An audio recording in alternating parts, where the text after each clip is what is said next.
Dozens of human traffickers have been arrested, hundreds more are on the run from law enforcement from multiple countries. Thousands of people are escaping human trafficking complexes in Asia. This is the most hopeful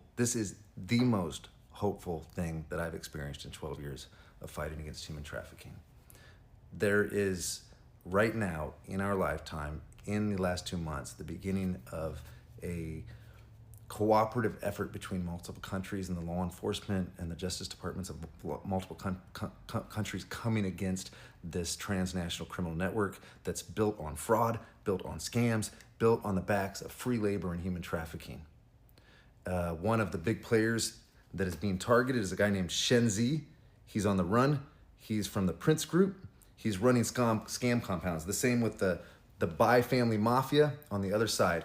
Shen Zi's basically working with a bunch of casinos and businesses in Cambodia. And then there's Thailand in the middle. On the other side of Thailand is Myanmar. And the Bai family and other mafias are running scam compounds. So somebody flies into Bangkok, for instance, travels from Bangkok thinking they're going to have legitimate employment, but instead they cross a border, one of those borders.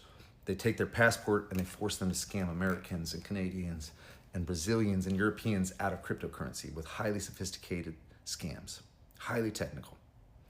And these people can't get out. They're hurt. They're tortured. They're forced into this criminal activity against their will. They don't have any options. People are murdered. People are jumping out of windows to try to escape because it's so horrific inside. And the United States and the United Kingdom's governments in October, here's a little bit of timeline. I wrote it down just because I want to get it right. October 14th, my country and the United Kingdom's country seized 15 billion from this guy Shen Zi, this human trafficker named Shen Zi. They target 146 associates and over 100 of his companies because they're hiding this illegitimate business behind so many of the Prince company's legitimate businesses. 100 companies are targeted. South Korea launches an investigation into the Prince Group simultaneously. This is what's so hopeful, is that we see cooperation between the governments of multiple countries. Not only multiple countries, but NGOs like Daylight United, our non-government organization that we use to fight against human trafficking. We're part of this. We have investigations into some of these facilities.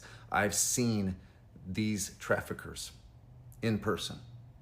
I've looked them in the eye. I've been in some of these casinos. I've seen where they hold the enslaved people. I've been part of operations to try to expose what's happening. There's journalists, investigative journalists that have been working hard. There's people locked inside these compounds that will call out, or one guy in particular would use a Twitter account. He'd sign in, he'd hide his phone up in the bathroom, he'd sign into Twitter and then reach out for help and then sign out of Twitter and hide the phone. That's how he escaped. There's so many brave people inside of these compounds that don't want to do this criminal activity. They don't want to be hurt, but they also want to escape. They want their freedom. So South Korea launches their investigation. And then in November, Singapore cracks down on the Prince Group. Cambodia closes multiple casinos. China charges 21 Bai family mafia members with fraud, assault, homicide. And then Taipei prosecutors raid 47 sites and arrest 25 suspects tied to the Prince Group. Like, this is so hopeful. The world's coming together in hatred of slavery. Seeing this thing that's happening on our watch and deciding to do something about it. 5 billion in assets is seized from the Prince Group, including Lamborghinis and Ferraris and real estate and cryptocurrency. Hong Kong steps in and freezes assets of another 3 billion from the Prince Group. This empire that's built on the back of free labor. We're watching right now something that movies, mark my word, movies will be made about this. All the brave people from the inside that escaped this and that then spoke out against it under threat to themselves and their families.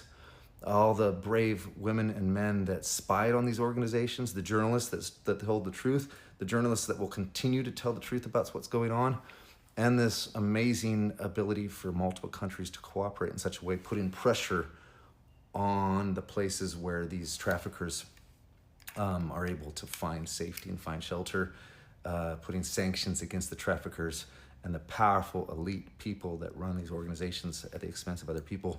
Very hopeful moment. in the fight against human trafficking.